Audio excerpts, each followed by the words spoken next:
Fast time देख रहे हैं आप। मैं हूं आपके साथ पलक शर्मा। महोबा जिले में 2027 के विधानसभा चुनाव की तैयारियों में जुटी समाजवादी पार्टी अब पीडीए जन महापंचायत के जरिए अपना जनाधार मजबूत कर रही है और साथ ही चरखारी विधानसभा क्षेत्र के पनवाड़ी कस्बे में सपा नेता महेंद्र राजपूत बीरा की अगुवाई में एक विशाल पीडीए जन महापंचायत का आयोजन किया गया। इस महापंचायत में उमड़ी भारी भीड़ को संबोधित करते हुए सपा नेताओं ने भाजपा सरकार पर जमकर निशाना साधा है। आपको बता दें कि चरखारी विधानसभा से सपा के टिकट दावेदार महेंद्र राजपूत बीरा द्वारा आयोजित इस पीडीए जन महापंचायत में 5000 से अधिक ग्रामीणों और कार्यकर्ताओं का हुजूम उमड़ा रहा। कार्यक्रम में आयोजक महेंद्र राजपूत बीरा ने कहा कि राष्ट्रीय अध्यक्ष अखिलेश यादव के निर्देशानुसार वे गरीब, असहाय और शोषित वर्ग को पीडीए परिवार से जोड़ने का काम कर रहे हैं।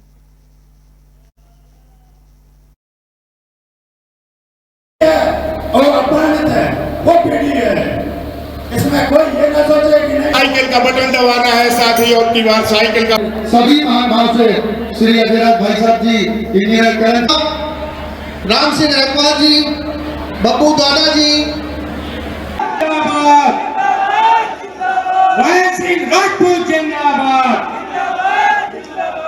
पार्टी पूर्ण रूप से करिए कि 2027 में माननीय अखिलेश यादव जी को मुख्यमंत्री बनाना है, समाजवादी पार्टी की सरकार लाना है, गांव-गांव, गली-गली में जाकर के आवाज लगाना है, अब की बार साइकिल का बटन दबाना है। सभी साथियों, नौजवानों द्वारा, व्यापारियों द्वारा, मजदूरों द्वारा समाज का हर तबका आज कहीं ना कहीं इंकलाब नारा देकर के निकल पड़ा है और उसके परिणाम भी दिखना चालू हो गए। जिस तरीके से अभी पड़ोस के जनपद में चुनाव हुआ, पड़ोस के मध्य प्रदेश में उपचुनाव हुआ, बिहार में जो भारतीय जनता पार्टी के राष्ट्रीय अध्यक्ष हैं उनकी सीट पर जो चुनाव हुआ और खासतौर से उनके बूथ का चुनाव हुआ, वो अपने बूथ तक को नहीं बचा पाए, तो निश्चित तौर पर ये बहुत भारी संदेश है देश के लिए और खासतौर से प्रदेश के लिए कि निश्चित तौर पर ये परिवर्तन हो चुका है। आम जनमानस ने मत बना दिया। पीडीए जनपंचायत हमारे नेता माननीय अखिलेश यादव जी के निर्देशानुसार उन्हीं के आदेश पर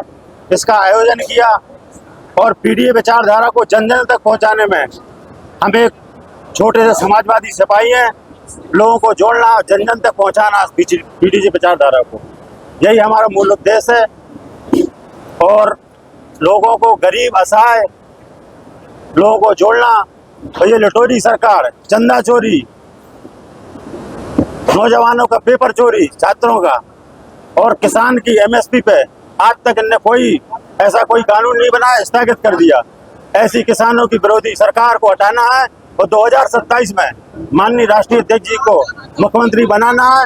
और सभी जनमानस ने आज यहाँ संकल्प लिया है कि 2027 में माननीय राष्ट्रीय अध्यक्ष जी को प्रदेश का मुख्यमंत्री बनाना है, क्योंकि ये बाबा की बस की बात नहीं है, ये बाबा की बस की बात नहीं है।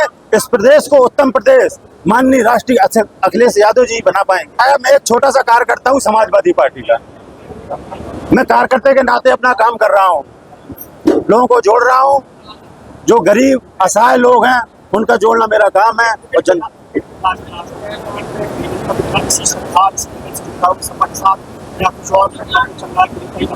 नहीं, ऐसा कुछ नहीं। मैं टिकट का आवेदक हूँ, बट ऐसा है जिसका माननीय राष्ट्रीय अध्यक्ष जी का आशीर्वाद होगा वो लड़ेगा, जिसका आदेश होगा वो लड़ेगा। मैं एक सिपाही हूँ, मैं काम करूंगा, इसी पार्टी में करूंगा चाहे जिंदगी तक। जब तक मैं हूँ इस पार्टी में रहूंगा, इसी पार्टी की राजनीति करूंगा। पीडीए महापंचायत यहाँ अकेला नहीं, पूरे उत्तर प्रदेश में माननीय राष्ट्रीय अध्यक्ष जी के आदेश पर पूरे उत्तर प्रदेश में पीडीए महापंचायत का कार्यक्रम चल रहा है। और पीडीए महापंचायत इसलिए क्योंकि आप देख रहे हैं ये सरकार, चाहे देश की सरकार हो चाहे प्रदेश की सरकार हो, विकास के नाम पर, रोजगार के नाम पर, शिक्षा के नाम पर जीरो है, जीरो। इसलिए माननीय राष्ट्रीय अध्यक्ष जी ने कहा कि छात्रों के ऊपर जो अन्याय हुआ, किसानों के ऊपर जो अन्याय हुआ, और चरखारी में तो देख रहे हैं किसानों की हालत कि जो पिछली बार 132 करोड़ रुपए बीमा का आया था, सरकार के लोग अधिकारियों ने मिली बात करके पूरा बीमा खा गए। अभी मूंगफली का जो बीज आया वो सरकार के लोग और अधिकारी उसको भी निकालने का काम किया। और जो देश की आज हालत है, जो 400 रुपए का सिलेंडर था वो आज 1000 रुपए का, जो 400 रुपए 500 रुपए की खाद की बोरी थी आज आप देख रहे हो 1800 रुपए की बोरी है, वो भी किसान को खाद टाइम से साथियों नहीं मिल रही, खाद नहीं मिलेगा, किसानों को बीमा नहीं मिलेगा। 1 लाख कॉलेज हिंदुस्तान में प्राइमरी सरकार ने बंद करने का काम किया। वहाँ प्राइमरी कॉलेज तो बंद कर रहे हैं, लेकिन दारू के ठेके जहाँ भी आप कहेंगे वहाँ दारू के ठेके सरकार खुलवाने का काम करे। सरकार की मंशा है हमको किसी को नौकरी और रोजगार ना देना पड़े, इसलिए दारू के ठेका खुलवाने का काम सरकार। रोजगार देने के, नौकरी के नाम पर पेपर लीक, अभी तक जितने पेपर हुए ज्यादातर पेपर लीक हो गए। सरकार की मंशा हो तो एक भी पेपर लीक साथियों।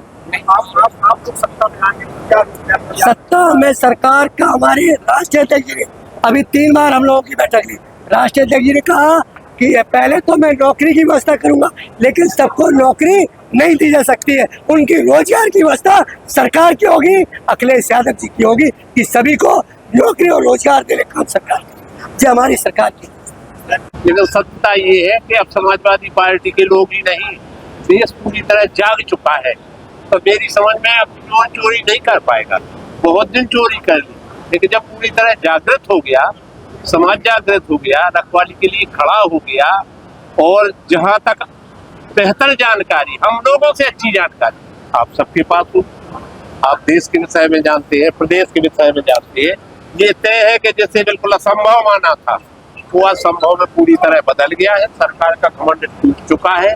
इनकी तानाशाही, इनकी नादरशाही, इनकी धोखेबाजी, इनकी जुमलेबाजी, इनका झूठ पूरी तरह उजागर हो चुका है। और जो देश को धकेलने का काम किया, पीछे ले जाने का काम किया, इनके जो मनोरथ थे जोर जाति करने के लिए, इन्हें जो घमंड था सरकारें तोड़ने का, सरकारें बनाने का, देश पे कब्जा करने का, न्यायपालिका पे कब्जा करने का, देश की हर एजेंसी पे कब्जा करने का, और जो आवाम को डराने धमकाने का जो इन्होंने सिलसिला चलाया, उसी का ये परिणाम है कि आज भगवान राम ने भी उन्हें छोड़ दिया, भगवान राम ने भी उनकी छुट्टी कर दी है, और देश के नौजवान ने भी छुट्टी कर दी है, और देश के किसान ने भी छुट्टी कर दी है, और देश के सीमा पर डटे जवान ने भी छुट्टी कर दी है। देश का आवाम पूरी तरह से भारतीय जनता पार्टी के कुकृत्यों से आगे जा चुका है। अब दोबारा बर्दाश्त करने की कोई गुंजाइश है नहीं। इनकी विदाई हमारी निगाहों में नहीं, हमसे बेहतर आपकी निगाहों में तय, जहाँ शिक्षा और स्वास्थ्य और बेरोजगारी, ये सारी चीजें जब मुहबाई खड़ी हो तो आदमी का जीवन दूभर हो गया। गुंडागर्दी की तमाम सीमाएं सारी लांघ चुकी। ऐसा नहीं है कि व्यक्ति के साथ गुंडाई की हो, राजनीतिक गुंडाई की पराकाष्ठा भारतीय जनता पार्टी ने तोड़ दी है, सारी मर्यादाएं तोड़ दी है। उसका परिणाम भारतीय जनता पार्टी को भुगतना पड़ेगा। इन खबरों में आज के लिए बस इतना ही। ऐसी खबरों से लगातार जुड़े रहने के लिए बने रहें हमारे साथ और देखते रहें आगाज टाइम।